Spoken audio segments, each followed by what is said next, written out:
peeps! So for today's vlog, papakita ko sa inyo kung paano ko ginawa itong baby shark theme cake na sobrang cutie pie.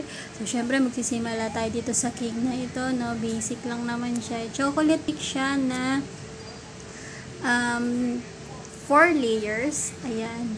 So, simulan na natin dito sa paggawa ng ating pa-pearl. Ayan. So, sa pa-pearl, meron akong ginamit na molder para syempre hindi na tayo mahirapang bumilog-bilog mag-isa, diba?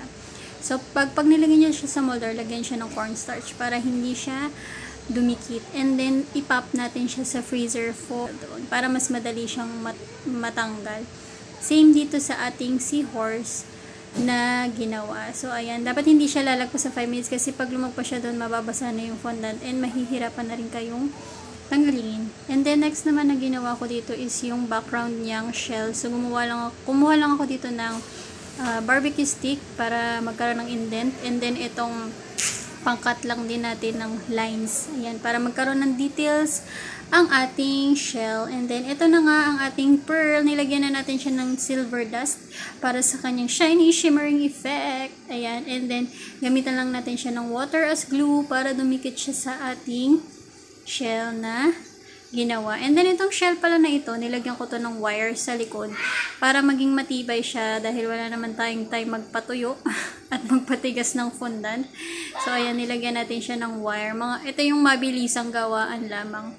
And then, pati din tong ating seahorse na meron ding pa-gold dust. Ayan, para hindi naman siya malungkot na wala siyang pa-shining, shimmering, splendid na effect.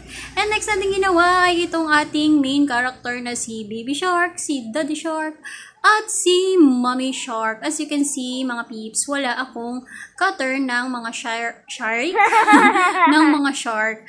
Kasi hindi ko nakikitang ano siya, necessary. So, as long as malaki yung kailangan nating gawing mga figures, okay lang na walang cutter yan kasi kayang-kayang i-manual na cut yan.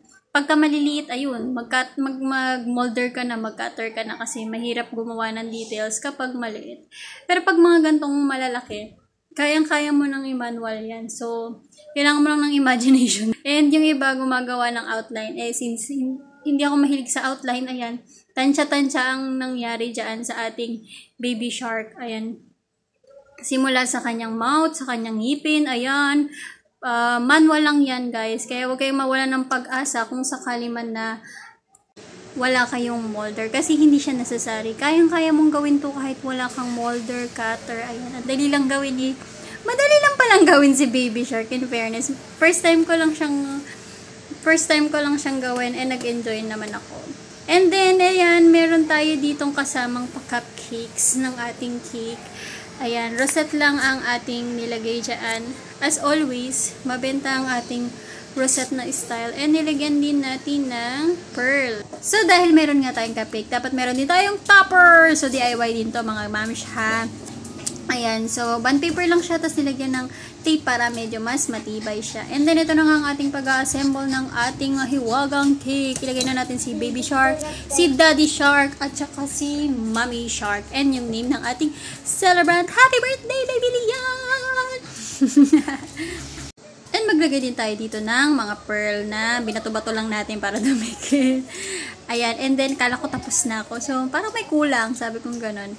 Eh, di pinasok ko siya ulit at nilagyan ko ng, ayan yung ating sand effect. So, by the way guys, yung sand na yan ay crushed grahams lamang. So, ayan, meron kayong 2 options. Pwede kayong gumamit ng brown sugar, colored sugar, whatever you like, tsaka graham. Ayan.